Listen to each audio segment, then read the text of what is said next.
عليكم ورحمة الله وبركاته. كيف حالكم شباب؟ ان شاء الله زينين. معكم اخوكم اكس دي من قناة اكس دي كرافت، ومعانا فيديو جديد كيفية عمل مدفع بشري في لعبة ماينكرافت.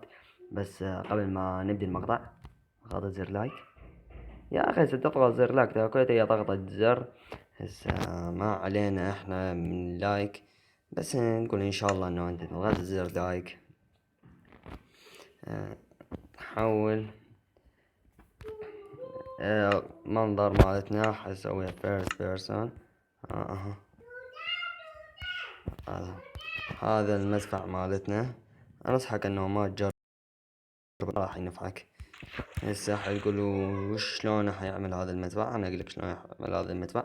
راح توقف على هذا فانس، يعني السياج، ونضغط الزر هذا والثاني شوي.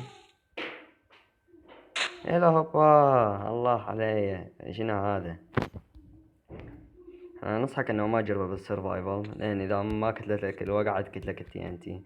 اذا ما كتلت لك التي ان تي كتلت لك هاي السقطة. هسه ننتقل الى كيفية عمل المدفع. اول شي راح تحتاج اوبسيديان، تي ان تي، ريدستون، بوتون، وفانس، وبوكة موية. هذا راح تضع 7 بلوكات من الاوبسيديان. 1 2 3 4 5 6 7. انه 7 بلوكات من جديد. هاي 1 2 3 4 5 6 7.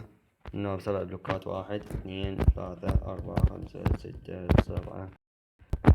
هاي منهم 7 تصير يعني عندك. انه راح تضع السياج بالنص في المنتصف. هذا الفانس قصدي بالمنتصف، يا بالمنتصف.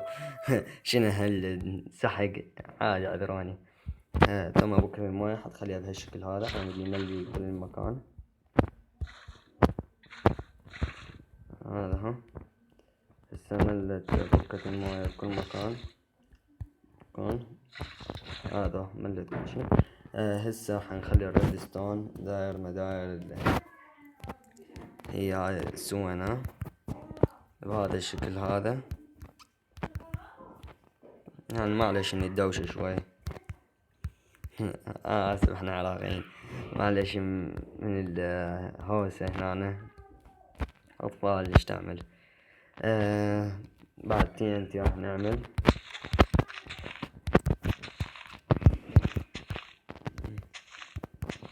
انا قلت لكم انه هذا المدفع لا تجربه بالسرفايفل، انصحك انه ما تجربه.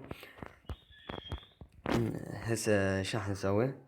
راح احول على الشخصية، احول يعني نظرة مالي. عيني من عجبي بشكل شاشة اسوي مو بيدي حلو.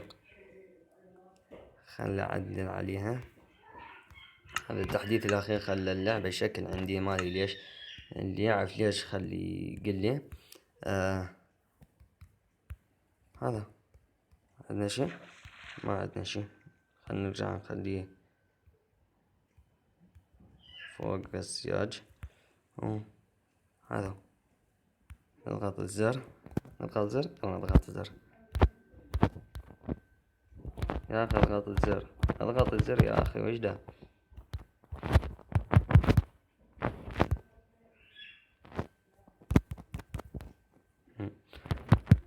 يا اخي وش ده. ما يصير. يلا حاول على فيرست بيرسون، يعني نظرة الشخص الاول. واجد فيها نظرة الشخص. هاي فيرست بيرسون. نرجع. هذا بس خلينا ندوس على الزر. بدأت TNT عندنا يشتغل.